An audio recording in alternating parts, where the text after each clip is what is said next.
Buenas tardes a todas y a todos. Iniciamos esta webinar sobre violencia sexual contra las mujeres y las niñas, propuestas para la prevención y supervivencia en contextos de pandemia. Una iniciativa que organizamos en colaboración con la Dirección General de Igualdad con el objetivo de sumarnos a la conmemoración del Día Internacional contra la Violencia hacia las Mujeres.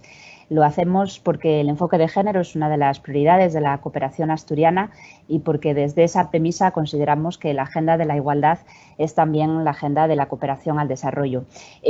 Nos acompañan en esta sesión Lorena Cobas, responsable de emergencias en UNICEF Comité Español, Adilia de las Mercedes, directora de la Asociación de Mujeres de Guatemala, y Cristina Cornejo, presidenta de las Mélidas. Tengo que disculpar en estas primeras palabras la intervención de la directora general de Igualdad, que como estaba previsto iba a dar unas palabras de bienvenida, pero bueno, por razones ajenas a su voluntad no puede acompañarnos, así que os disculpo en su nombre y continuamos con la sesión. Aparte de agradecer a las ponentes su valiosísima participación, es un placer contar con todas vosotras. Queremos trasladar también nuestro agradecimiento a las más de 90 personas que os habéis inscrito y que nos estáis siguiendo en estos momentos a través de la plataforma Teams. La verdad es que bueno, hay personas tanto a nivel particular como desde el ámbito de la cooperación al desarrollo y también desde el ámbito de la igualdad. Queremos que esas sinergias son importantes. Consiguiendo igualdad. También quiero agradecer y trasladar un saludo especial en estas primeras palabras a la coordinadora de ONG del Principado y a la delegación de Fundación Mujeres en Asturias y de UNICEF Asturias también por el apoyo y la interlocución que nos prestaron en las primeras semanas para contactar con las ponentes que hoy nos acompañan en esta webinar.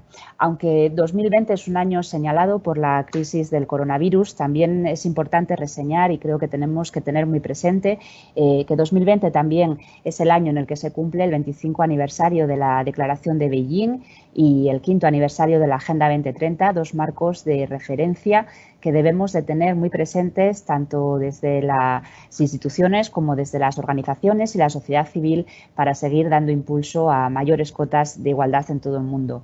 Desde el inicio de la pandemia éramos muy conscientes de la catastrófica incidencia que iba a tener no solo desde la perspectiva de la salud pública, sino también desde la vulneración de los derechos humanos y el crecimiento de las brechas de la desigualdad.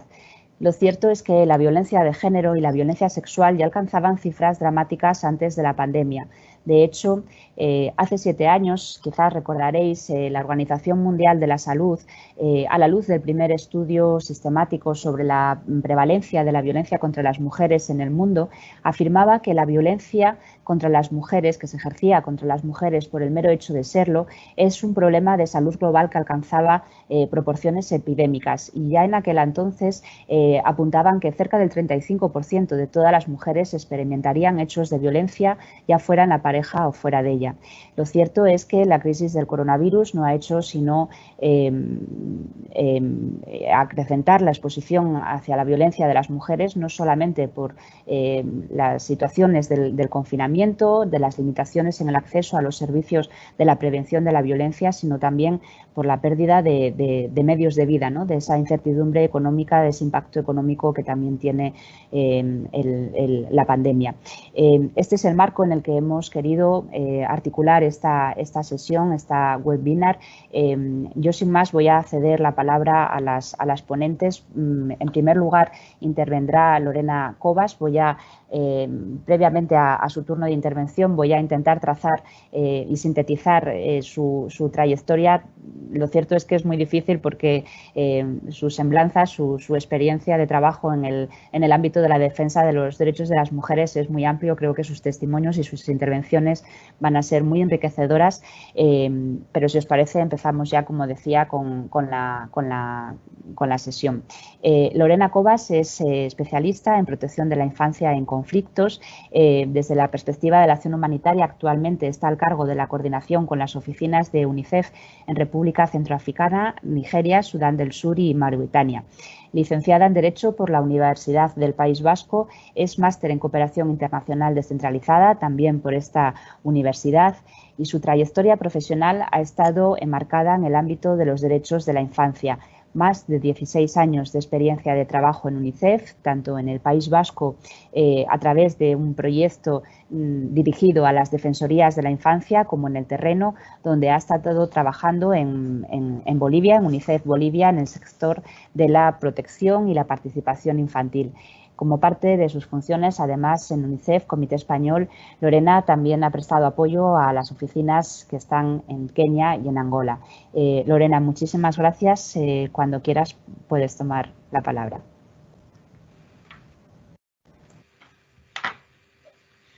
Bueno, buenas tardes a todos. Quiero agradecer que estéis todos preocupados y ocupados con esta temática que es tan relevante ahora, especialmente ahora en contextos de pandemia.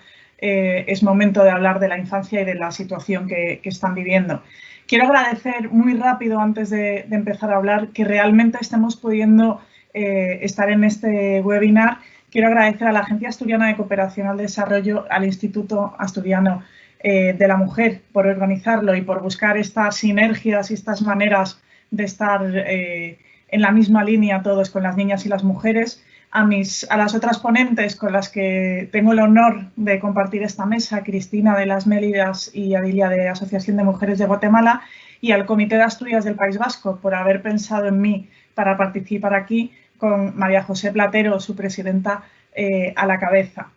Y sin más, voy a empezar a hablar. Yo voy a ver si puedo compartir la pantalla y los duendes de la informática no me la juegan.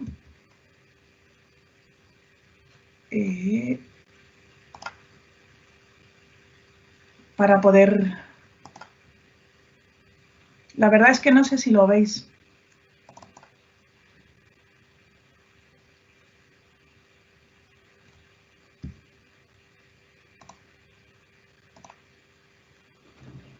No sé si estáis viendo la presentación, pero yo avanzo y si no, pues os lo cuento, que era solamente un apoyo.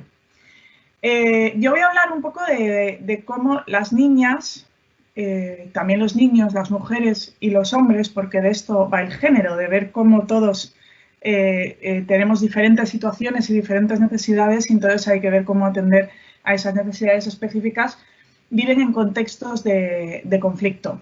Porque la guerra, según dice Graça Massel, en 1996 ya decía que viola todos los derechos del niño y de la niña, el derecho a la vida, a estar con su familia, con su comunidad, el derecho a la salud, el derecho al desarrollo de la personalidad y el derecho a ser formado y protegido. Pero, sin embargo, vemos que la situación de las niñas en medio de los conflictos no es real, o sea, es incluso un poquito más allá. En tiempos de guerra son violadas, padecen todo tipo de formas de violencia sexual, luego vamos a entrar, y estas formas de violencia sexual dejan secuelas negativas para su salud física y mental, hoy y en el futuro, si no se las atiende correctamente.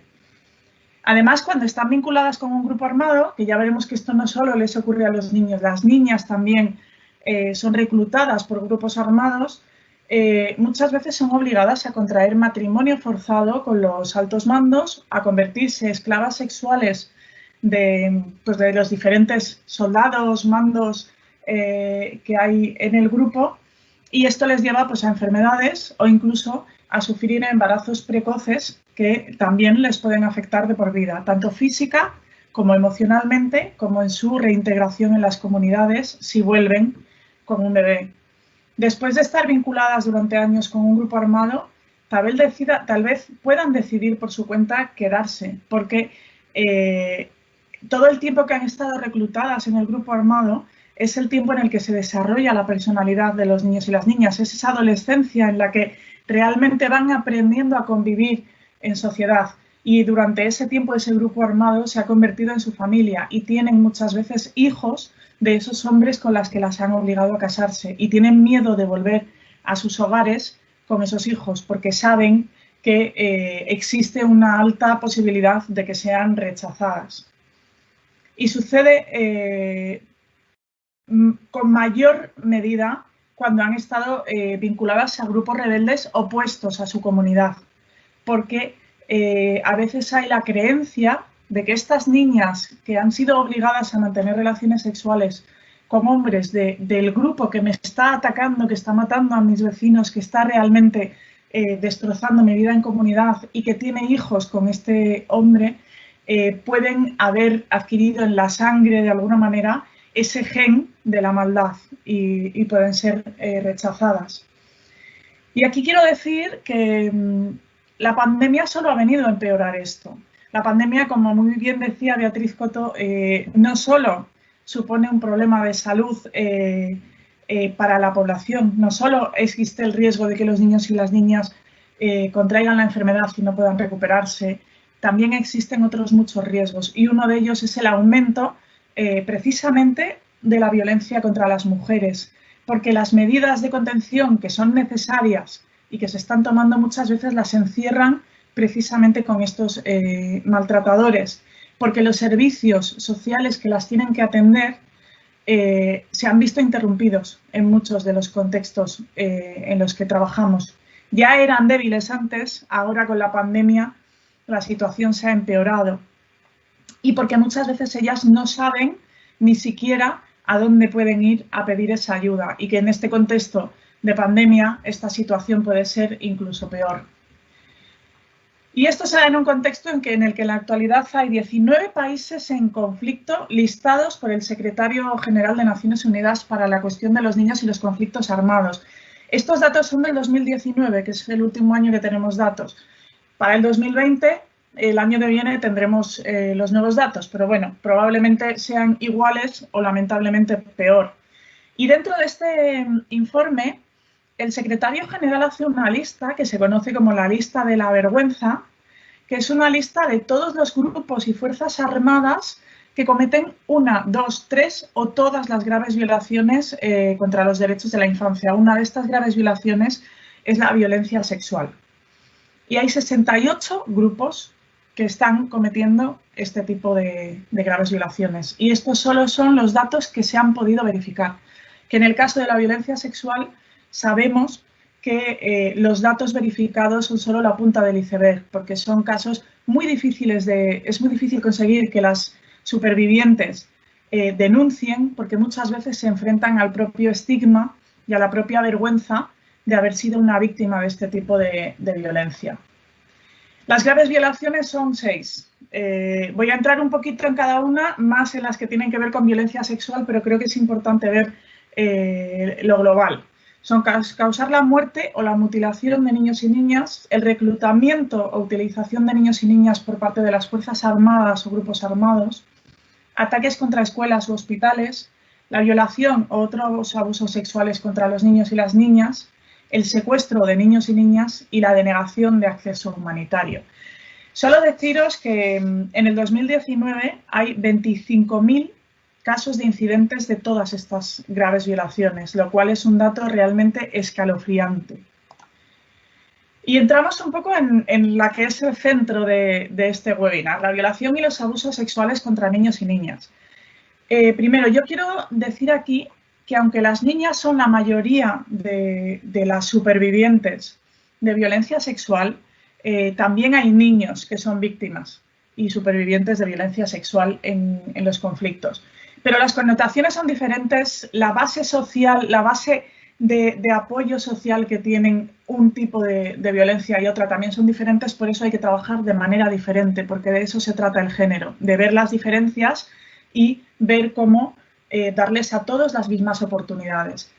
La violencia sexual en los conflictos es una táctica de guerra. Se trata de humillar a la población o forzar a su desplazamiento. Supone, como decía, dificultades de reintegración a posteriori. Cuando vuelven a sus comunidades, muchas veces son dobles víctimas. Primero fueron víctimas del secuestro, de la violación, de ser reclutadas y después son una vez más víctimas porque son muchas veces expulsadas de la comunidad. Tienen secuelas psicológicas y de salud. Aquí es importante, en el trabajo que tenemos que hacer es mejorar los sistemas locales de alerta temprana, que la población sepa a dónde ir a buscar ayuda, que pueda hacerse un registro de los casos y que se pueda hacer un plan específico de respuesta a cada uno y a cada una de los niños y niñas que vayan a reportar estos casos. Y que dentro de este plan específico se vea si necesita una derivación a servicios especialistas, trabajar con las comunidades para favorecer la reintegración, que las niñas puedan volver a estudiar o que puedan acceder a formación profesional, es decir, recuperar una vida viendo caso a caso sus antecedentes y sus necesidades. Entonces, además de que puede haber causas de enfermedades graves como las enfermedades de transmisión sexual y el VIH-Sida, que también deberían ser tratados. Y voy a hablar del reclutamiento y utilización de niñas por grupos y fuerzas armadas. Las niñas también son reclutadas, porque los niños y niñas reclutados no solo participan en el frente, que las niñas también son utilizadas para combatir, pero también son cargadores de munición, vigías, correos, cocineros.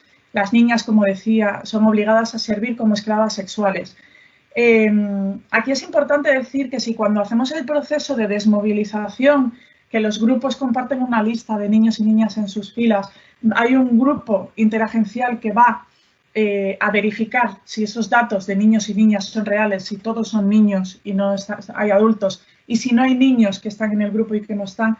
Si no hay expertos en protección de la infancia con enfoque de género, nunca se acercarían a las zonas de residencias, que es donde normalmente las niñas que son víctimas de violencia sexual y que han sido obligadas a casarse están cumpliendo con las funciones que les obligan a cumplir del cuidado del hogar. Por eso es tan importante pensar en las niñas cuando estamos trabajando por los derechos humanos. Causar la muerte y la mutilación de niños y niñas.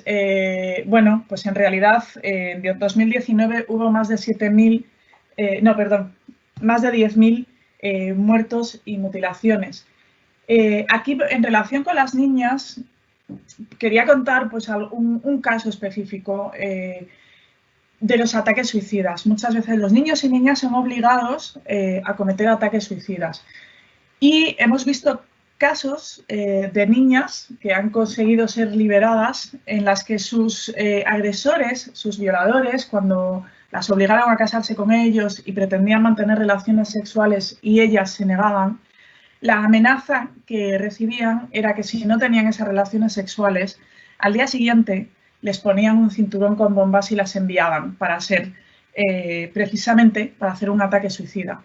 Y esto es lo que estas niñas se están enfrentando en medio del conflicto. Y esto es con lo que tenemos que trabajar para resolver y para que puedan volver a recuperar su infancia y pensar en un futuro. Ataques contra escuelas y hospitales. Muchas veces estos ataques tienen un enfoque claramente de género. Muchos ataques a escuelas tienen que ver en el fondo con que no quieren que las niñas estudien. Muchos ataques a hospitales tienen que ver porque no quieren que médicos varones atiendan a pacientes mujeres. Y en otros casos, la escuela se utiliza precisamente para secuestrar a estas niñas, para convertirlas en esclavas sexuales. Todos recordamos el caso hace años de Chibok en Nigeria. Desde ese caso ha habido miles de casos más de secuestros de niñas en escuelas, que muchas han salido y muchas todavía no sabemos lo que ha sido de ellas. El secuestro, que también, bueno, no entro en el detalle porque vamos mal de tiempo, pero luego me podéis preguntar. Y la denegación de acceso humanitario. Para eso, hay 3 elementos clave a tener en cuenta para atender a estas niñas. La atención, que hemos hablado de ella, integral, que puedan recuperarse física, mentalmente, que recuperen una vida, unas esperanzas de futuro, reintegrarse en la población. Prevención, esos sistemas de alerta temprana. Y trabajar todo el rato en la recuperación, en la resolución del conflicto y el vínculo con el desarrollo, para que esas niñas no queden abandonadas después. Y además, que los niños y las niñas estén en todos los procesos de negociación de paz de los conflictos. Esto es fundamental. Y en un mundo ideal, que haya un proceso de rendición de cuentas en el que realmente los perpetradores de estas violaciones tengan que rendir cuentas a la justicia. Con esto lo dejo ya, luego me podéis preguntar y acabo mi presentación aquí. Voy a dejar de compartir.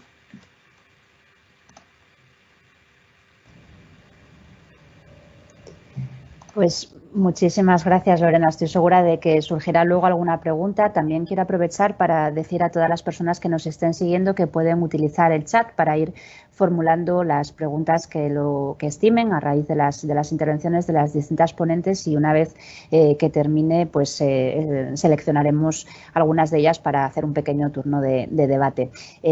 Damos continuidad a esta webinar, en este caso con Adilia de las Mercedes, directora de la Asociación de Mujeres de Guatemala. Adilia, muchísimas gracias por compartir este tiempo con todas nosotras y nosotros.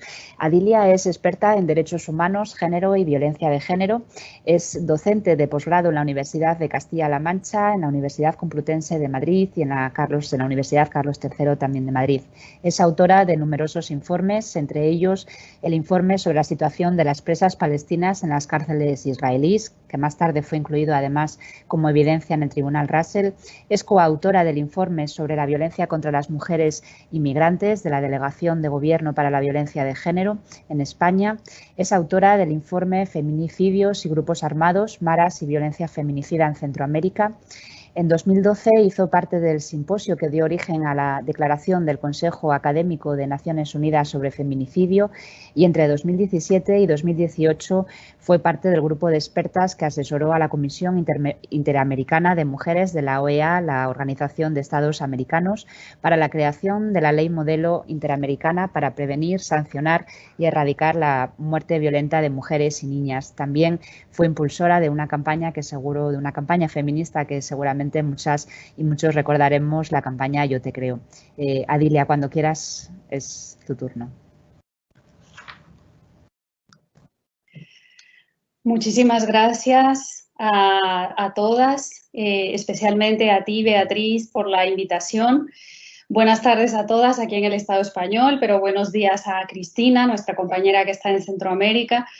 Quiero agradecer en primer lugar a la Agencia de Cooperación Asturiana por invitarme a este espacio de análisis y por organizarlo junto al Instituto de la Mujer.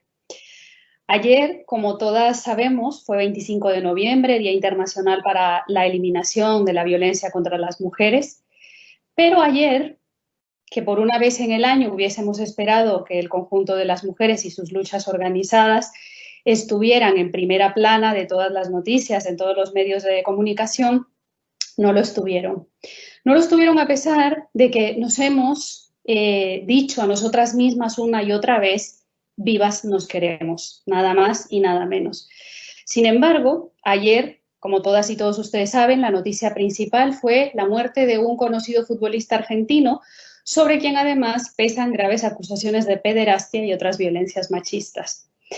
La mayoría de los medios de comunicación en España y Latinoamérica nos recordaron, titular tras titular, que ni siquiera un día al año el hecho de ser asesinadas por ser mujeres puede ser la noticia más importante. Ni siquiera porque ese día, el 25 de noviembre, está marcado con cifras tan aberrantes como que cada día se perpetran 137 feminicidios en el mundo solo al interior de las casas. 137 víctimas que ayer también quedaron en un segundo plano, cuando no directamente en el olvido. Al igual que las 62 millones de europeas víctimas de violencia machista solo en el último año. Este hecho concuerda muy bien con otro igual de lamentable que conocemos por el CIS desde hace al menos un par de años. Solo al 1% de la población española le parece que la violencia machista es un problema grave. Imagino que estarán tan alarmadas y tan alarmados como yo. Pero a pesar de este panorama, las feministas no nos rendimos, seguimos articulando espacios de reflexión y de debate como este que nos ocupa hoy y que está dedicado a abordar la violencia sexual. La violencia sexual, que como todas sabemos, se enmarca dentro de un sistema de dominación masculina que llamamos patriarcado y que abarca todos los espacios sociales, institucionales, culturales, sin excepción. Y como dijo claramente la Corte Interamericana de Derechos Humanos, que como ustedes saben es probablemente el tribunal internacional más progresista, constituye una forma paradigmática de violencia contra las mujeres cuyas consecuencias incluso trascienden a la persona de la víctima. Esa trascendencia de la cual habla la Corte hace parte de lo que llamamos la cultura de la violación. Y quiero describir en palabras del Marshall University Women's Center, que nos dice que la cultura de la violación es el entorno en el cual la violencia sexual infligida contra la mujer, contra las mujeres, se naturaliza y encuentra justificación tanto en los medios de comunicación como en la cultura popular y en el sistema de justicia. Se perpetúa mediante el uso del lenguaje misógino, la despersonalización del cuerpo de las mujeres y esto que además es muy importante, el embellecimiento de la violencia sexual, dando lugar a una sociedad despreocupada por los derechos y por la seguridad de las mujeres. Pero para mí, personalmente, la cultura de la violación es también una serie de creencias, también una serie de ataques que, aunque se perpetran en los cuerpos individuales de las mujeres, generan un terror en la colectividad de las mujeres, es decir, se trata de una modalidad de violencia política. Esa cultura de la violación, creo que todas coincidiremos en que ha sido alimentada históricamente por los mismos sistemas de poder de los que se valen el feminicidio y otras violencias contra las mujeres. Estos sistemas de poder son, aunque no solamente, el patriarcado, el capitalismo y el colonialismo. El sonido que probablemente se les está colando por mi ordenador es el del chat, no sé cómo silenciarlo. El patriarcado, ya lo hemos mencionado antes, es una estructura de dominación masculina que trasciende todos los espacios, también sin excepción, mientras que el capitalismo se ha dedicado principalmente a cosificar a las mujeres. Y el colonialismo, en el que me quiero centrar de momento, se ha dedicado a varios puntos que es muy importante tener y poner en cuestión. El colonialismo, como dispositivo de generación de subjetividades subyugadas, subalternizadas, ha deshumanizado todo lo que toca. Y a las mujeres nos ha tocado especialmente. Los cuerpos negros, los cuerpos indígenas, se han llevado por lo general la peor parte. Y los cuerpos de nosotras, las mujeres mestizas, son la memoria viva de la violación de nuestras abuelas. Sin embargo, los símbolos de esas violaciones masivas son exaltados permanentemente. Vean si no ustedes las plazas, calles, las estatuas gigantescas de Colón, enalteciendo la violación colonial. No es difícil entonces llegar a la conclusión de que la historia del enaltecimiento de la violación que vimos ayer es una herencia muy arraigada por siglos de un imaginario que debemos transformar radicalmente. Y en ello, en esa transformación, estamos las feministas con no pocos obstáculos dentro y fuera del propio movimiento.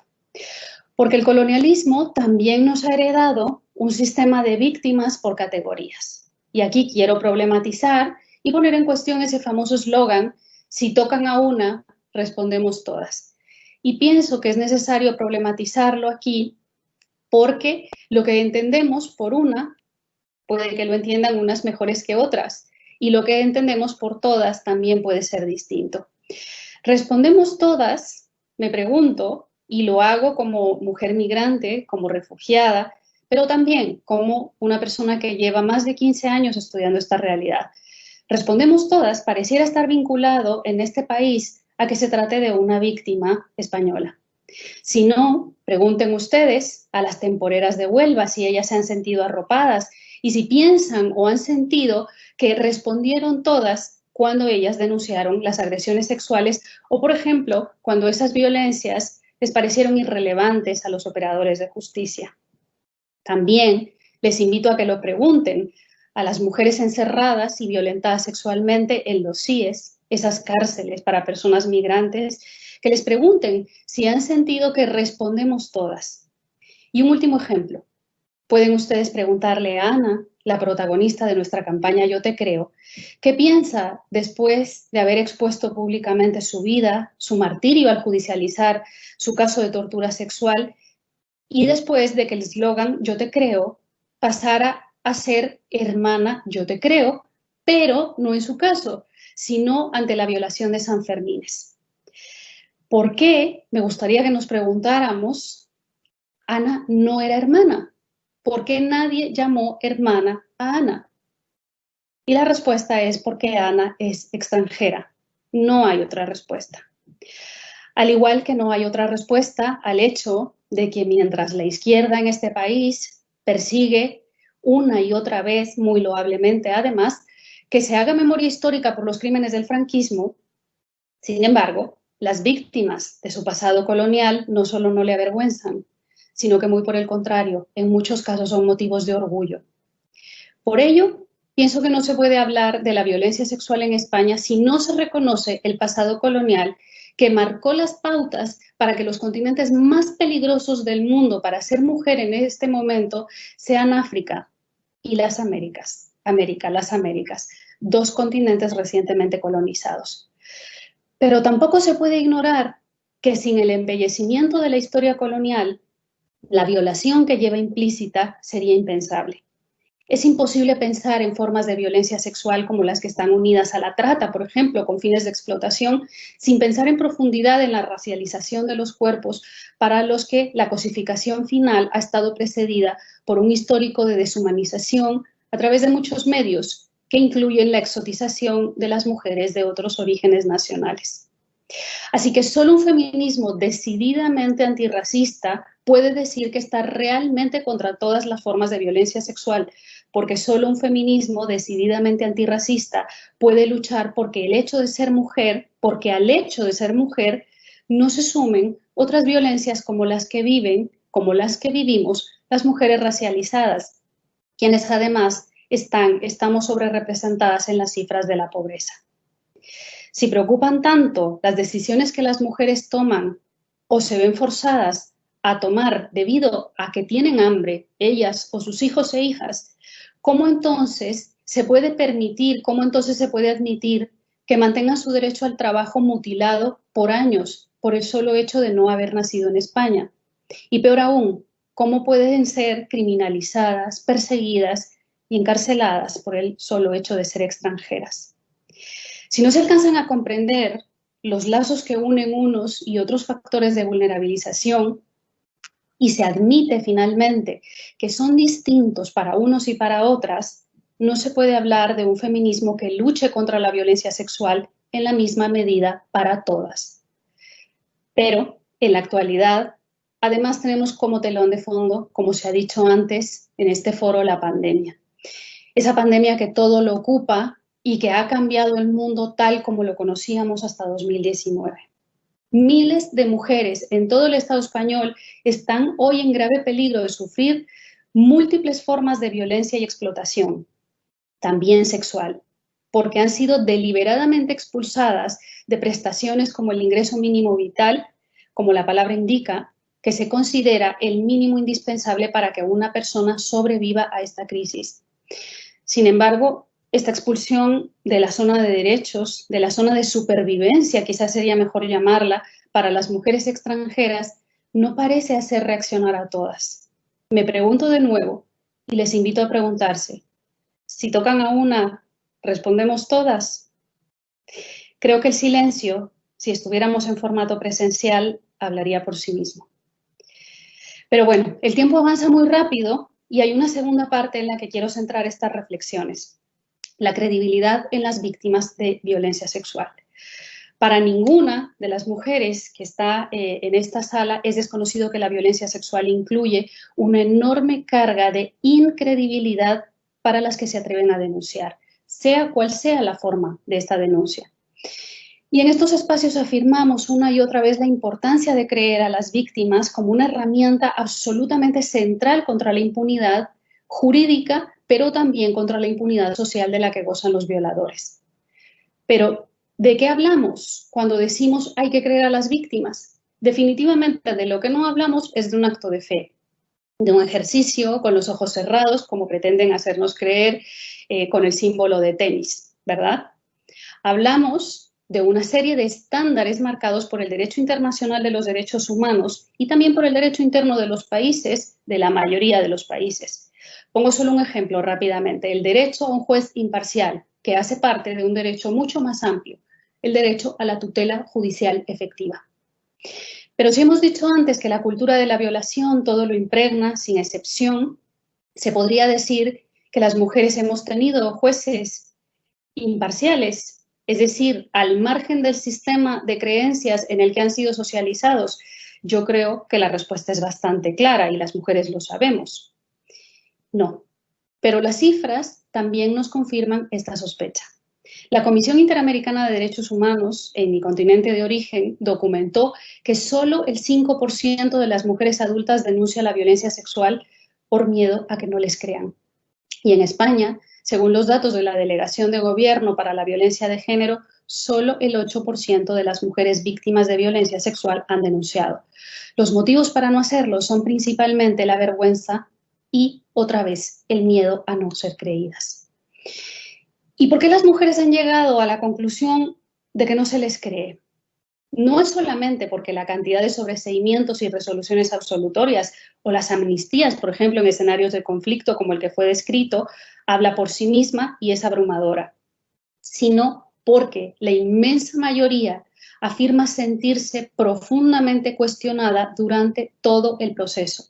Es decir, una agresión sexual, y esto pasa muy especialmente cuando el agresor es un conocido de la víctima. Una agresión sexual siempre es mucho más que el acceso forzado al cuerpo de una mujer, más incluso que las lesiones físicas o psíquicas a largo plazo que ello puede producir. Hay que pensar que desde el mismo instante en que la agresión sexual se perpetra, otra violencia se instala contra la víctima, la de la usurpación de la credibilidad. Es decir, la violación no solo del cuerpo y de su vida, sino también de la verdad. Y de este daño participa la sociedad en su conjunto. De aquí que tantas mujeres experimenten el después de la violación como un tormento incluso mayor que la propia agresión. Es en ese después donde la sospecha se vuelve una rutina para la víctima. La sociedad mide y juzga desde entonces cada una de sus palabras, juzga su pasado sexual, juzga todos sus actos. La sospechosa es ella en ese momento y en la mayoría de casos es determinada culpable. Vean ustedes los círculos de amistades y familiares a través de los medios de comunicación en las instituciones de justicia, de salud, los cuestionamientos son siempre una constante. Las preguntas las conocemos todas. ¿Por qué no tuvo más cuidado? ¿Por qué no gritó más fuerte? ¿Por qué no lo dijo antes? ¿Por qué confiaba tanto en él o en ellos? ¿Finge porque ahora se arrepiente de haber incitado? Si ya le había ocurrido antes, ¿por qué volvió? Y quizá las más comunes. Denuncia ahora por venganza, quiere dinero y un interminable etcétera de cuestionamientos. Mientras la duda se cierne sobre ellas, la doble moral patriarcal trivializa e incluso erotiza las manifestaciones de la violencia sexual masculina. Pero antes nos preguntábamos qué es la credibilidad. Y yo quisiera explicarlo muy rápidamente porque sé que estoy ya con el tiempo en marcha. En términos generales, puede definirse como el juicio realizado por una persona o personas acerca de la verosimilitud de un determinado evento del que no se tiene certeza plena. Que este juicio sea positivo o negativo dependerá de que el evento que se valora sea afín o no a la manera de entender el mundo de quién o quiénes están realizando ese discernimiento. Es decir, a la hora de tomar una decisión sobre lo que se creerá, la capacidad de juzgar tiene que asirse de aquello que conoce previamente y movilizar así esa cognición disponible para traducir en términos de verdadero o falso lo que se está escuchando. En la búsqueda de un camino ya conocido, asoman por lo general los prejuicios y estereotipos que terminan por deformar y por obstruir el juicio de credibilidad. Prejuicios y estereotipos que en el caso del derecho están absolutamente proscritos, prohibidos, pero que plagan la mayoría de resoluciones absolutorias de los violadores. Y aquí tenemos que pensar que en ningún otro ámbito la presencia de estos estereotipos y prejuicios de género es tan absolutamente flagrante como cuando de agresiones sexuales se trata y de violencia machista. Por eso, el derecho convencional, a través, por ejemplo, de CEDAW o de Belém do Pará, los proscribe, como decía antes. Pero yo sé que es difícil de explicar y además en tan poco tiempo lo es más todavía. Sí es indispensable que pensemos que la credibilidad tiene un circuito biyectivo que se refuerza a base precisamente de esos estereotipos, porque creemos aquello que encaja con nuestra manera de ver el mundo y aquello que creemos a su vez refuerza nuestra manera de ver el mundo. Y este circuito se convierte para las mujeres en una cárcel. Es decir, la verdad ser usurpada por los agresores, por esa cultura patriarcal. Y nosotras casi todas conocemos, porque la experiencia social nos dice, que aquello que es considerado como verdad en realidad suele surgir de una creencia compartida. Verdadero resulta entonces aquello que es creído por un grupo, por una comunidad. Pero a diferencia, por ejemplo, de las verdades religiosas o de las verdades artísticas, cuya marca es la interpretación por fe o la subjetividad como sello, hay que pensar que hay grupos o comunidades que tienen una obligación reforzada de apuntar a verdades realmente objetivas y neutrales. La comunidad jurídica o el conjunto de los medios de comunicación son algunas de ellas. Sin embargo, como todas conocemos, la historia del derecho y de los medios de comunicación a la luz de la perspectiva de género desvela que no solo no han sido neutrales, sino que se trata de instituciones profundamente sexistas y androcéntricas. La valoración realizada en general por las y los operadores jurídicos está basada en criterios como las máximas de la experiencia, la sana crítica o la íntima convicción. Nada demasiado distinto de los criterios periodísticos que, bajo la influencia de innumerables estereotipos, pero también de innumerables mandatos de género, por lo general premian una conducta sexual depredadora y, por supuesto, con ello aseguran el triunfo de la impunidad para los violadores. Y aquí hay que recordar, y con esto voy a ir finalizando, y afirmar, hay que recordar y afirmar sin miedo a los señores y a las señoras con toga, que el derecho ha sido uno de los instrumentos más racistas, más misóginos y más patriarcales conocidos por la historia de la humanidad. Si no, vean ustedes cómo la esclavitud fue perfectamente legal hasta hace muy poco tiempo, o cómo la eliminación de los opositores políticos lo ha sido también. ¿Cómo entonces podrían sostener y además decir verdad cuando afirman que el derecho es justo y ha sido justo con las mujeres? Las mujeres sabemos que no lo ha sido, que no lo es, y por eso las mujeres víctimas de violencia sexual manifiestan una desconfianza crónica hacia sus señorías y hacia sus resoluciones. Pero las feministas estamos impugnando ese discurso falaz de la neutralidad y lo estamos haciendo desde múltiples frentes. Hoy, por ejemplo, porque desde uno solo correríamos el riesgo de defender los derechos de solo algunas. Por eso la diversidad es un elemento no solo enriquecedor, sino indispensable en todas y cada una de nuestras luchas. Muchas gracias. Muchísimas gracias, Adilia. Continuamos con la última ponente que nos conectamos además desde El Salvador. Recordar a todas las personas que nos están siguiendo que pueden dirigirnos sus preguntas a través del chat. Cristina, bienvenida. Muchas gracias por participar en esta sesión. Cristina es licenciada en Ciencias Jurídicas, es feminista y política salvadoreña. Actualmente, como comentábamos, es la presidenta de la Asociación Movimiento de Mujeres Mélida Ayamontes, que conocemos como las Mélidas. Es una organización feminista con casi 3 décadas de andadura, dedicada a la defensa de los derechos de las mujeres y de su empoderamiento.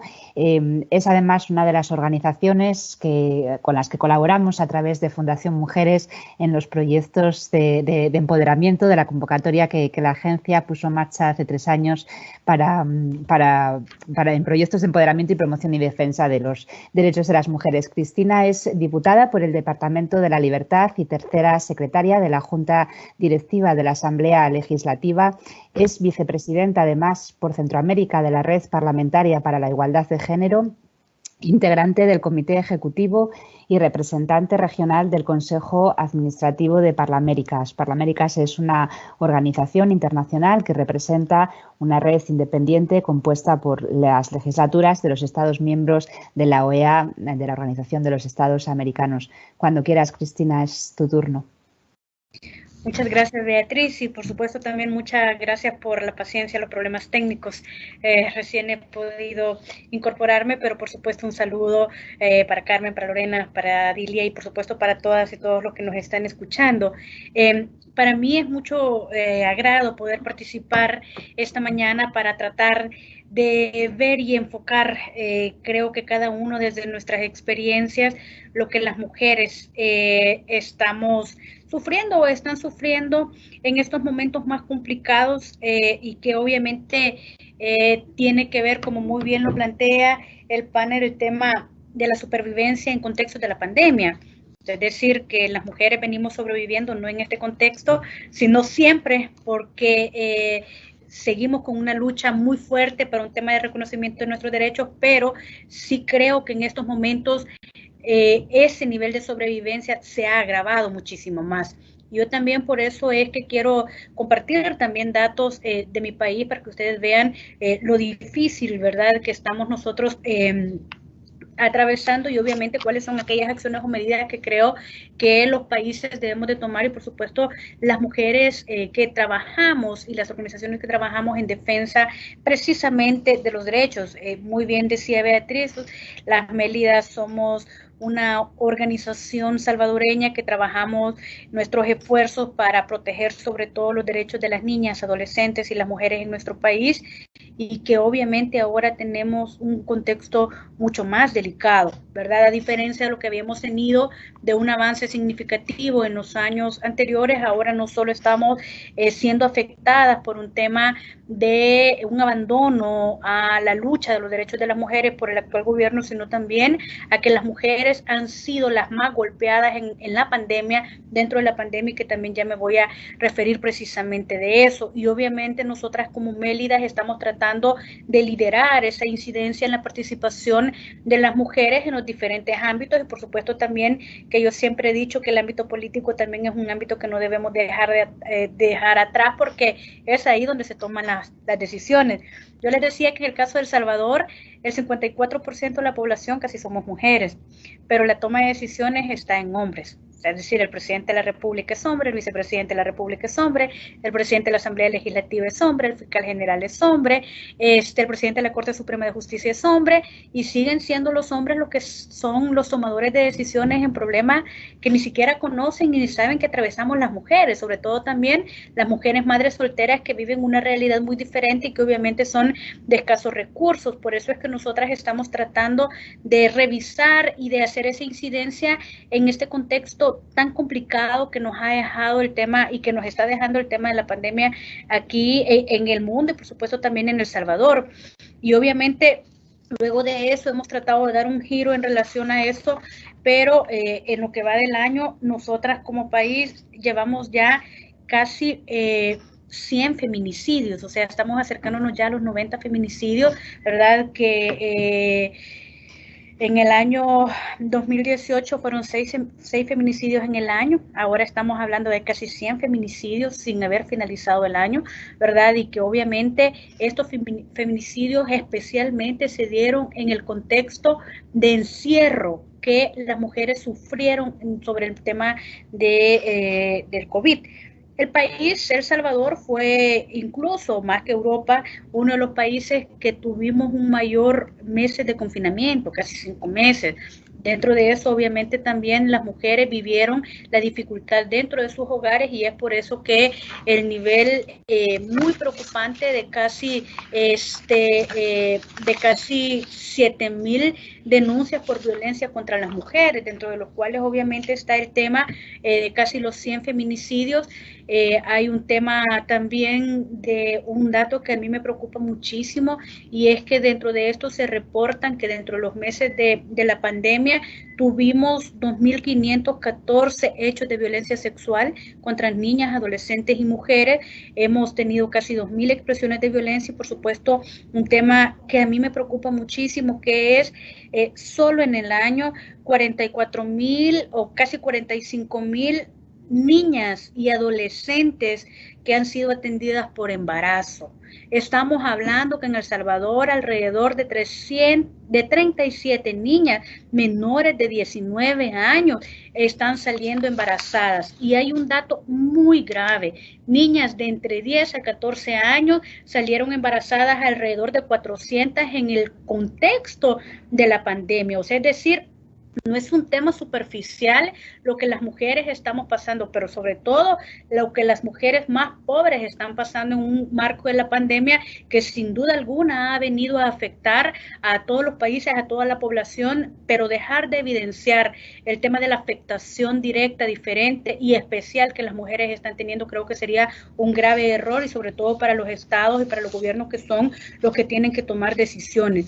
Cuando uno se pregunta si una niña de 10 años salió embarazada conscientemente porque tomó la decisión de tener relaciones sexuales, porque tomó la decisión de ser mamá, cuando nos preguntamos eso, inmediatamente nos respondemos que eso no es cierto. Eso es un tema de una violencia sexual, de una violación que ha sufrido, y que obviamente muchas de esas violaciones, irónicamente, no resultan registradas dentro de la información, porque cuando yo hablo de 2.500 violencia sexual versus un tema de 45.000 niñas embarazadas, de 37 embarazos diarios en el país, nos estamos dando cuenta que las cifras no están siendo reales. Nos estamos dando cuenta que estamos normalizando que las niñas y las adolescentes lleguen a las unidades de salud a ser atendidas por un tema de un embarazo que ha sido forzado, que ha sido a través de una violación, pero esos datos no se están registrando como un tema de hechos de violencia sexual contra la niñez y la adolescencia. Yo quería trasladar también esta información con ustedes porque me parece que es muy grave que estos datos que yo les estoy dando han sido también de enero a septiembre y que obviamente están, y digamos, identificados. Nosotros en El Salvador habíamos avanzado mucho en un tema de procesos de leyes a favor de las mujeres, como una ley de igualdad, como una ley, por supuesto, también para una vida libre de violencia contra las mujeres, dentro de la cual aprobamos el delito de feminicidio, que por cierto es el delito que más pena tienen en el país. Pero yo también quiero compartir que tenemos una preocupación porque todo este tipo de delitos no están siendo totalmente perseguidos. O sea, es decir, de todos estos, ni el 3% están saliendo en condena, porque lamentablemente también el sistema judicial no está aplicando las leyes especiales y seguimos con un tema de invisibilización a eso. Pero más preocupante es aún en este contexto, cuando lo que estamos viviendo en el país es una invisibilización de la violencia que estamos sufriendo las mujeres. La violencia que las mujeres sufrimos y la violencia que se sufre en el marco de la pandemia y sobre todo en el marco del confinamiento es una violencia diferente a la que sufren los hombres generalmente por haber sido producto de un robo, de un asalto, de un intercambio. O sea, es decir, yo digo que la violencia contra nosotros hay que verla como una violencia especial por el hecho de ser especial en el sentido negativo, por ser mujeres. Quienes no tengamos esta preocupación por la visibilización de que nos están matando, no solo físicamente, no solo sexualmente, también nos están matando económicamente, nos están matando, por supuesto, con otro tipo de acciones. Yo quiero también comentar que hace unos 4 días, por cierto, en El Salvador estamos en un proceso difícil, ¿verdad?, de militarismo, de violación de los derechos humanos, de un autoritarismo, y que obviamente las mujeres estamos siendo víctimas de una violencia política muy, muy fuerte, ¿verdad? Yo en esto además que estamos en un proceso electoral que vamos a realizar nuestras próximas elecciones en febrero, hace 4 días alrededor la Fiscalía General de la República puso en su tuit el tema de la condena de varios años de prisión a un hombre que había abusado sexualmente de un menor. Uno de los candidatos del partido en el gobierno le pidió a la Fiscalía que se dedicara a temas grandes que le beneficiaran al país y que le preocupan al país, y que no se dedicara a minucias como el tema de la condena por violaciones sexuales. Que te diga eso a una persona que está aspirando a llegar a un curul de la Asamblea Legislativa refleja que lo que el país está viviendo es un tema más grave de lo que normalmente creemos. Obviamente también yo quiero compartir que en estos momentos en que tendría que ser al revés, el tema del presupuesto que ha sido enviado a la Asamblea Legislativa viene con un recorte presupuestario a todas las líneas y a todos los programas que iban dirigidos a las mujeres. Yo también quiero lamentar muchísimo que hemos evidenciado un recorte o una eliminación de todos aquellos programas que estaban teniendo como premisa la identificación para poder combatir todas las acciones contra las mujeres. Yo en esto también creo que es importante que los países podamos activar planes de emergencia para poder dar cumplimiento a todas las leyes que están protegiendo a las mujeres en cada uno de nuestros países. Yo sí creo que en este marco de pandemia y obviamente de todo lo que falta por COVID, es importante también fortalecer la asignación presupuestaria para verdaderamente atender a este tipo de violencia que se ha incrementado casi en un 100% en nuestro país, y por lo que he escuchado, obviamente también así se está incrementando en todos los países, lamentablemente, aún con este tipo de pandemia. Bueno, lo decía una colega, las mujeres hemos vivido una pandemia por toda la historia de nuestras vidas, con el tema de la violación de los derechos humanos, el maltrato, nos matan, pero ahora viene otra pandemia y también esto es otro agravante más para las mujeres en el país, que nos está afectando en igual manera como está afectando a los hombres. Yo también creo que es importante que nos podamos unir fuerzas, como lo estamos haciendo, ¿verdad? En esta tarde, yo de hecho estoy en plenaria ahorita, me he salido porque para mí estos temas son importantes, porque sí creo que hay que concretar compromisos de todas las instituciones que trabajamos en favor de los derechos de las mujeres, para que podamos exigir que exista una visibilización de lo que las mujeres están pasando, que las mujeres las están matando, que las mujeres las están violando, que a nuestras niñas las están forzando a ser mamás, una niña siendo mamá de otra niña, y que obviamente yo sí creo que hay que trabajar en el diseño y ejecución de programas que vayan a atacar la violencia agravada en el marco de la pandemia y obviamente en el marco del confinamiento y en el marco del encierro. Yo también creo que es importante que podamos hablar de cuál es la participación de las mujeres en nuestros países y sobre todo en nuestro país, lo voy a decir así, pero que obviamente también creo que tiene que ver con muchos en relación a cuáles son las mujeres que están tomando decisiones o cuántas mujeres están tomando decisiones en el abordaje de la pandemia, en el abordaje de la emergencia. ¿Quién está conduciendo las emergencias en nuestros países? ¿Quién está al frente del abordaje de la emergencia en nuestro país?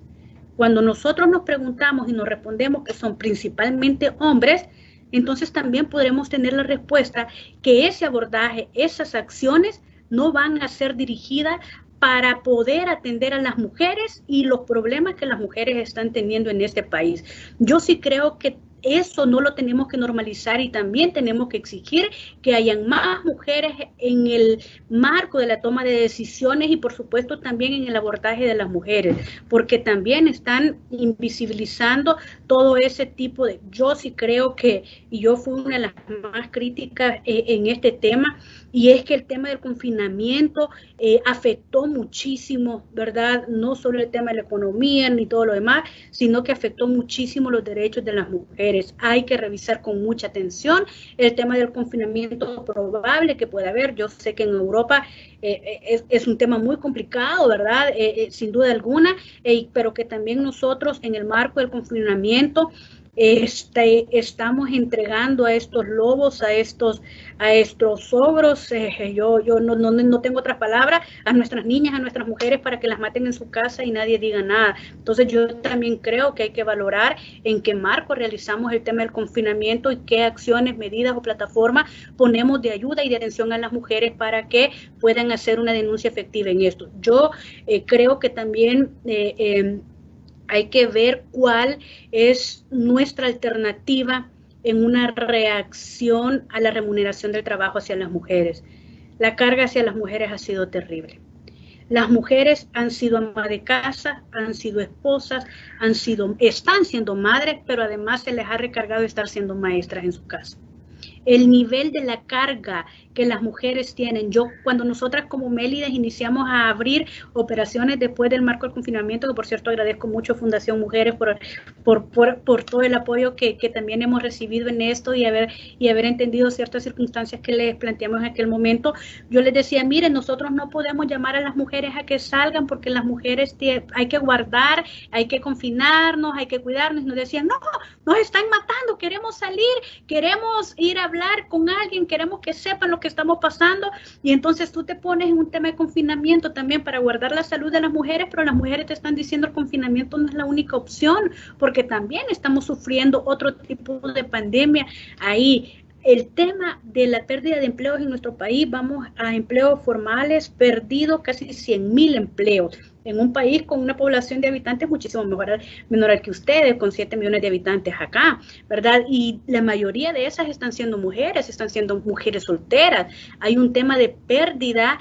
de trabajo también, no solo empleo formal, sino informal, de las pequeñas, medianas y microempresas que tuvieron que cerrar porque no pudieron mantenerse. ¿Y quiénes eran? Los salones de belleza, los comedores, las pupuserías, las ventas de comida, las ventas de ropa que estaban a mano. Entonces también, ¿cuáles son las acciones que vamos a tomar de cara a generar el tema de una remuneración, de un trabajo remunerado hacia las mujeres para generar un mayor empoderamiento, un mayor emprendimiento, un tema de capital semilla, y que obviamente también creo que la manera de cómo ha afectado a los hombres la pandemia económicamente es muy diferente a cómo nos está afectando a las mujeres. Y como si a mí me dejan hablar todo el día, voy a ir terminando, ¿verdad?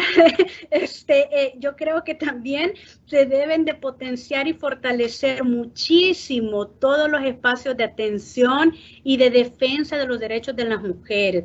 Y yo insisto, el tema de reforzar los presupuestos para atenciones directas, para atenciones especiales, para atenciones focalizadas, para que todas las mujeres podamos nosotros darle esa confianza de que sí estamos preocupadas por ellas y que también queremos darle atención a la problemática que están sufriendo. Yo sí creo que podemos trabajar en una verdadera atención integral y dar una respuesta integral a las crisis, a la pandemia, a la emergencia, pero sobre todo también a la violencia que las mujeres están sufriendo.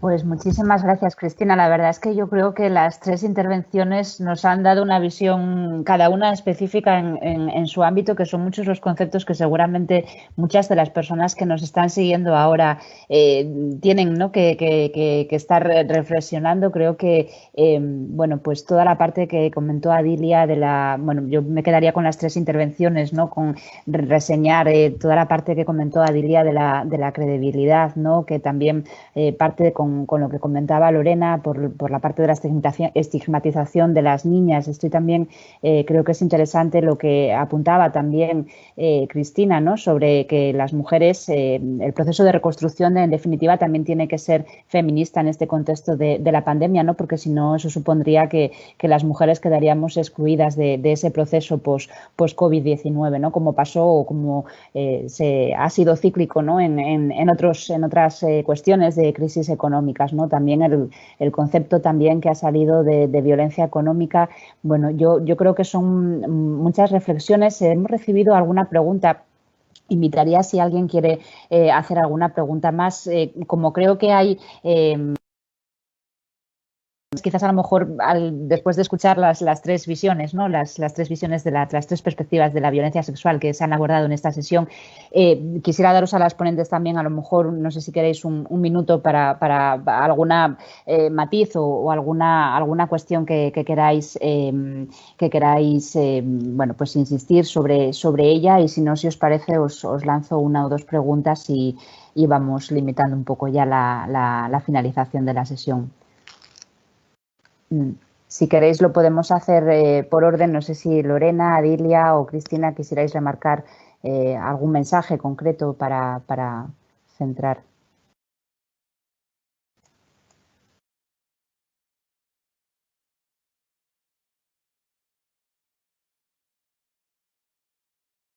Hola, ¿se me escucha? Sí, Adilia, adelante. Sí, como he visto que Lorena no iba a intervenir, entonces, bueno, siguiendo un poco el orden, no sé si Cristina lo hará después. Sí, yo sí quería, porque por cuestiones de tiempo es muy complicado dar tanta información en tan pocos minutos, pero sí quería invitarles a las personas que no conozcan la campaña Yo Te Creo a buscarla en yotecreo.net. Este enlace les va a llevar, yotecreo.net, a los materiales que tenemos de la campaña Yo Te Creo, que es una campaña que realizamos desde la Asociación de Mujeres de Guatemala en 2016 en favor de Ana, que como comentaba antes es una refugiada guatemalteca en el Estado español. Y simplemente recordarles que hay muchos materiales allí disponibles, que pueden trabajar a muchos niveles, hay mucha más información sobre credibilidad. Hay también mucha información sobre la cultura de la violación y quiénes son los agentes, y de hecho hay una telaraña interactiva con la cual pueden trabajar en colegios, en institutos, pero yo he trabajado con esa telaraña interactiva también con judicatura, con fiscalía, he trabajado con muchas organizaciones porque la cultura de la violación es tan incomprendida que literalmente, si me perdonan la expresión, necesita ser explicada con peras y manzanas todavía para que se entienda. Y también pueden conocer allí todos los dibujos que Ana realizó.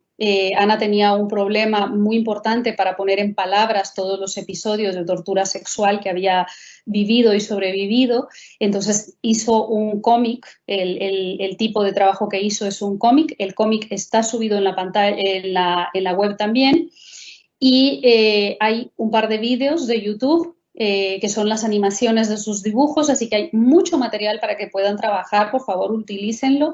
Tenemos muchísimas visitas de Latinoamérica, Cristina, de todos los países, porque se está trabajando mucho con este material, y tenemos también muchas visitas en el Estado español. No tenemos tantas de Asturias, por eso quería contarles un poco más sobre este material para que transiten por él, y desde luego la invitación para la agencia de cooperación para que podamos trabajar con esos materiales. Hubo una gran carga y un gran talento humano además, y además tengo que decir un gran talento femenino para realizar toda esa campaña.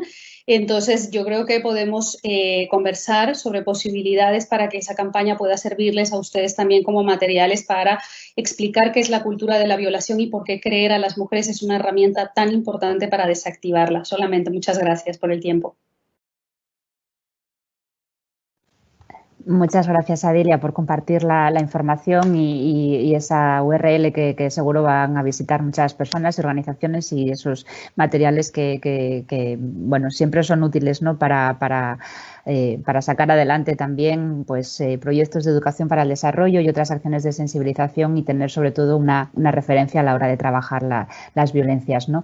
No sé si Cristina quiere a lo mejor hacer alguna aportación. Hay una pregunta que te dirigen, Cristina. Preguntan si crees que en la forma de combatir la pandemia está pesando más la ideología a que la responsabilidad recaiga en hombre o mujer.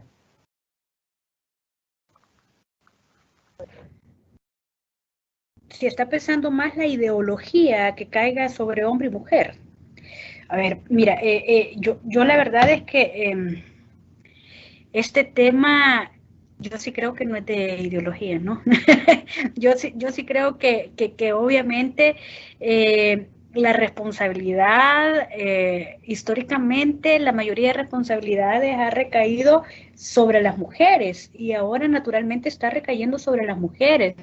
Yo muy bien también, aparte de agradecer las campañas que también Adilia ha compartido con nosotros, por supuesto lo vamos a revisar para también ver cómo podemos ser parte de esto. Hay un tema de que, no sé si ustedes lo han escuchado, que dice no me agradezcas, o sea, no me agradezcas por ayudarme, no me agradezcas por ayudarme a lavar los platos, no me agradezcas o no te debo de agradecer por ayudarme a lavar los platos, por ayudarme. Es que no es de agradecer, es parte de tu responsabilidad como compañero, como hombre, como padre, ¿verdad? Entonces yo sí creo que obviamente está pesando, mayoritariamente sigue pesando lo que históricamente ha pesado. Estos cambios son estructurales, nuestras sociedades no están cambiando como debiésemos de creer. A mí me cuesta entender cómo es que cuesta o cómo defienden a no querer dar ese paso para poder reconocer que no somos las mujeres las únicas responsables de todo, y sobre todo que se nos recargue mayoritariamente las responsabilidades en el marco de la pandemia. Y ojo, las mujeres también tenemos responsabilidades en eso, mucha responsabilidad, sobre todo aquellas, obviamente, que inician un patrón de reproducción, ¿verdad? Y que yo también creo que un tema de educación es fundamental en esto, pero independientemente, Sí creo que obviamente este tema de recaer sobre la mujer es un tema social, ¿verdad? Es un tema que hay que cambiar muchísimo todo el contexto, que es algo que, como yo insisto, es algo de fondo, pues, porque aquí entran muchísimas cosas y que seguimos sin poder avanzar y entender que las responsabilidades son compartidas, ¿verdad? Yo eso pudiera agregar en esta parte. Pues muchas gracias, Cristina. Si os parece, yo creo que bueno, podemos ir finalizando esta sesión. Yo sí que bueno, os lanzaría como una pregunta, ¿no? para terminar un poco de abordar un poco todas estas perspectivas que hemos venido escuchando y ya os digo que son, creo, muchas las reflexiones, ¿no? y los conceptos que nos habéis propuesto.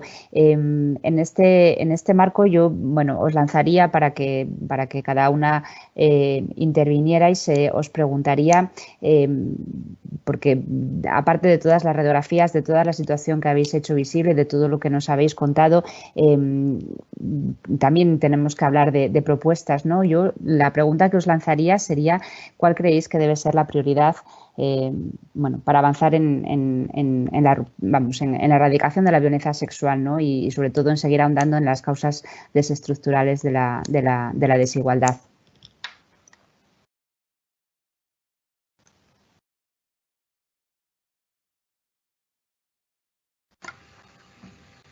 Hola.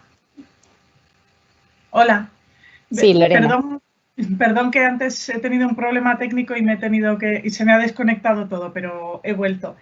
Sí. Bueno, en tu pregunta yo creo que hay un punto importante, que nosotras, y yo hablando de las niñas, somos parte de todo este proceso de evolución. O sea, que lo importante es que las mujeres y las niñas seamos escuchadas, que participemos, que podamos tomar decisiones en diferentes contextos, porque también es muy diferente participar y tomar decisiones tal vez aquí, que tiene unas dificultades, pero en otros lugares, como el contexto que yo hablaba en conflictos, pues a veces es casi imposible. Y sobre todo, hacer ese trabajo de cambio de las concepciones, que la violencia a la mujer no sea algo normalizado, que la sociedad no minimice, como hemos escuchado antes escuchar a Cristina, creo, que no se minimice lo que nos está ocurriendo. Si somos personas iguales en derecho, la violencia hacia nosotras tiene el mismo valor. Y si en este caso se da de manera apoyada en unas concepciones sociales, en una asignación de roles determinados o en una cosificación de nuestras personalidades, aún más. Gracias. Gracias, Cristina. Adilia.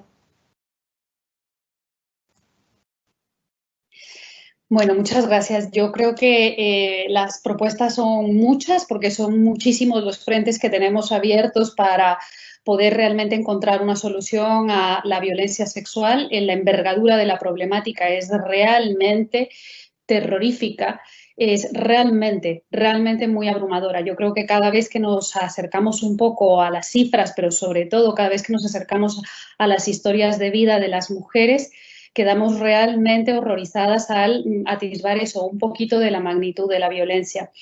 Yo creo que una de las propuestas principales que haría como mujer inmigrante que soy, como decía antes, y como refugiada, es definitivamente que el feminismo se asuma como un feminismo interseccional de una vez por todas. No hay por qué temerle a la diversidad de las opresiones que las mujeres sufrimos. No hay ningún motivo tampoco para pensar que esas opresiones son las mismas en todas las mujeres.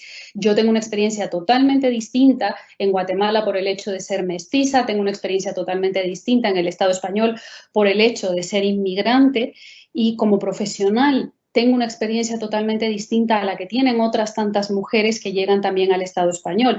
Hay que mirar esos hilos de opresiones y eso que en Latinoamérica llaman nuestras compañeras la imbricación de opresiones. solamente asumiendo que las opresiones son distintas para todas las mujeres y que una mujer, por ejemplo, lesbiana, no tiene manera de vivirse como mujer solamente, sino que se vive como una mujer lesbiana, que una mujer negra se vive como una mujer negra, que si además es lesbiana y si además pertenece a una clase social desfavorecida, tiene muchísimas más posibilidades de ser víctima de muchas formas de violencia y de muchas formas de explotación.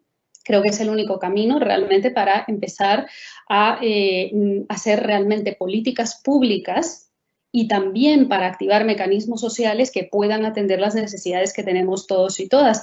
Si ustedes ven el mismo informe que cité antes de la Delegación de Gobierno para la Violencia de Género, allí las mujeres inmigrantes están absolutamente sobrerepresentadas en las cifras de mujeres víctimas de violencia machista. 32% de las mujeres de este país son víctimas de la violencia machista. Al tener esas cifras, una gran cantidad de los recursos de las políticas públicas deberían estar destinados para ellas y definitivamente para las organizaciones que están mucho más cerca de ellas y que hacen trabajo en terreno y de calle con ellas y que saben cómo hablarles en su idioma. Y luego creo que hay otra serie de cambios estructurales que hay que hacer que tienen que ver con, por supuesto, humanizar la masculinidad que hemos dado en llamar tóxica cuando en realidad es una masculinidad violenta y depredadora, y hay que trabajar profundamente en esos cambios y también hay que trabajar, yo creo, realmente de forma radical en los cambios en el sistema de justicia. No se merece ese nombre, es un sistema de injusticia para las mujeres. Ni los jueces, ni fiscales, ni forenses, ni la policía tienen la formación que se necesita para acercarse a una víctima de violencia machista, cualquier violencia machista que sea, esta no poseen el conocimiento, no tienen la formación y lo que sí tienen, en cambio, es esa carga de estereotipos y de prejuicios negativos que afectan, valga la redundancia, de manera negativa a los juicios de credibilidad que se hacen hacia las mujeres. Así que creo que el camino es mucho, pero creo que también las ganas que tenemos todas de trabajar en contra de las violencias que nos restan literalmente vida y calidad de vida a todas también son muchas. Muchas gracias. Muchas gracias a ti, Adilia. Cristina, si te parece, cerramos contigo el turno de intervenciones y luego damos cierre a la sesión. Perfecto, muchas gracias, Beatriz. Bueno, yo quiero compartir con Adilia totalmente el tema de lo que más nos está jugando en contra es el tema del sistema de injusticia para las mujeres. O sea, el legado casi nunca aparece para ayudar a las mujeres, y cuando aparece condenando o violando los derechos de las mujeres. Creo que eso es totalmente injusto y por más que avancemos no existe una verdadera concientización y apropiación de realmente lo que nos pasa a las mujeres. Nosotros hemos logrado tener tribunales especializados para una vida libre de violencia, hemos logrado capacitar a los jueces, a las juezas, fiscales, procuradores, pero eso no es suficiente, porque a la hora de ver precisamente el nivel de cómo se aplica la justicia hacia las mujeres, en lugar de hacer un favor, en lugar de favorecer a las mujeres, viene condenando a las mujeres, como es el caso emblemático de El Salvador, que el aborto está totalmente penalizado con plena extremadamente agravantes, el tema del caso simbólico de las 17 que nosotros conocemos, que mujeres por tener problemas obstétricos, abortos espontáneos están siendo condenados, ni siquiera por aborto, sino por homicidio, y que están teniendo que pagar más de 30 a 35 años en prisión. Entonces yo sí creo que también es importante que podamos hacer una revisión y de hacer un trabajo destinado para los aplicadores y las aplicadoras de justicia. Pero yo también en este marco, yo sí veo la urgencia, y yo lo vivo insistiendo porque además también me muevo a no solo mi militancia feminista en las organizaciones feministas, sino también que milito dentro del tema de una participación política a través de partidos políticos. Y es que sí creo que urge más mujeres en la toma de decisión de cómo abordar estos contextos sumamente complicados, y ya ni se diga el tema de lo de la pandemia del COVID. Urge muchísimas mujeres, más mujeres que estén en la toma de decisión de las políticas públicas de los países.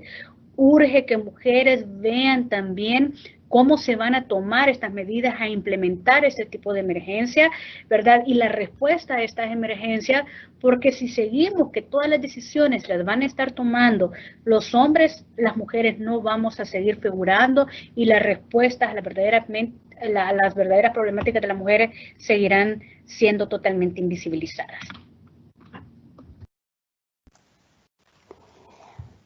Pues muchísimas gracias, Cristina. Con tu intervención vamos a dar por finalizada esta webinar, no sin antes agradeceros de verdad a Cristina, a Dilia y a Lorena vuestra participación, vuestras propuestas y reflexiones, y también a todas las personas que nos han venido siguiendo en esta casi hora y media que está a punto de concluir. Muchísimas gracias y seguiremos abordando la violencia sexual desde una cooperación al desarrollo que también trabajaremos para que sea feminista. Muchísimas gracias.